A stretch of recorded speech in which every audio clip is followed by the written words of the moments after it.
Hello అండి, అందరూ ఎలా ఉన్నారు? ఈరోజు అయితే మనం అదిరిపోయే బిర్యానీ అయితే చేసుకుందాం. ఫస్ట్ అయితే వాటర్ని బాగా బాయిల్ చేయాలి. బాయిల్ చేశాక దానిలో ఒక స్పూన్ ఆయిల్ ఆర్ గీ అయితే యాడ్ చేశాక మన బిర్యానీ స్పైసెస్ ఉంటాయి కదా, చెక్కం, లవంగం, ఆకు, ఇంకా పువ్వు, ఇలాంటివన్నీ వేసేసాక కొంచెం పుదీనా, కొత్తిమీర కూడా వేయాలి. దాంతోపాటు ఒక స్పూన్ గరం మసాలా, సాల్ట్, ఇవన్నీ యాడ్ చేశాక వాటర్ అయితే మంచిగా బాయిల్ చేయాలి. ఎలా అంటే వాటర్ అనేది కెర్లేంత వరకు అలా బాయిల్ చేస్తూ ఉండాలి.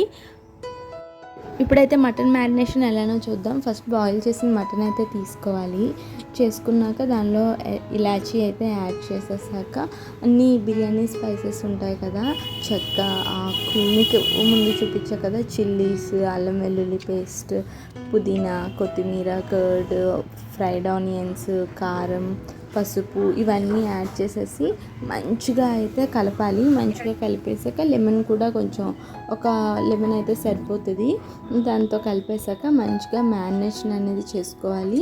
గరం మసాలా, ధనియా పౌడర్ కూడా యాడ్ చేయాలి.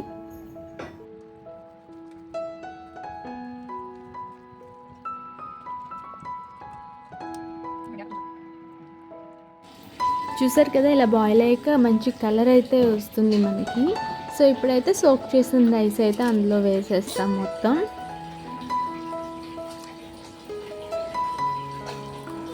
ఫస్ట్ 70% కుక్ అయిన రైస్ని అయితే ఒక లేయర్లో వేసుకుంటాం. అండ్ సెకండ్ ఏమో 80%, తర్వాత 90%.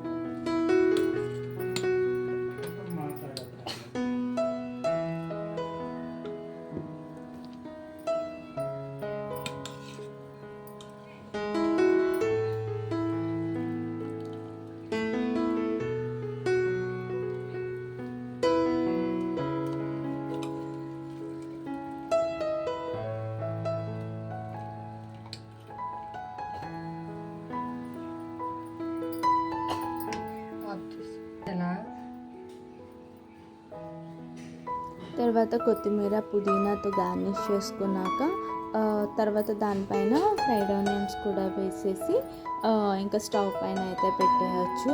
మనం దీన్ని 10 minutes హై ఫ్లేమ్, ఇంకా 10 minutes లో ఫ్లేమ్లో కుక్ చేశాక మనకి మంచి మటన్ బిర్యానీ అయితే రెడీ అయిపోతుంది. గుమగుమలాడుతుంది, స్మెల్ అయితే చాలా బాగుంది. అండ్ మీకు సర్వ్ చేసుకొని చూపిస్తా. చూసారు కదా, మీకు అన్ని నా బిర్యానీ రెసిపీ నచ్చినట్లయితే thank you for watching. And please subscribe చేసుకోండి మన ఛానల్ని అండ్ లైక్ మై వీడియో.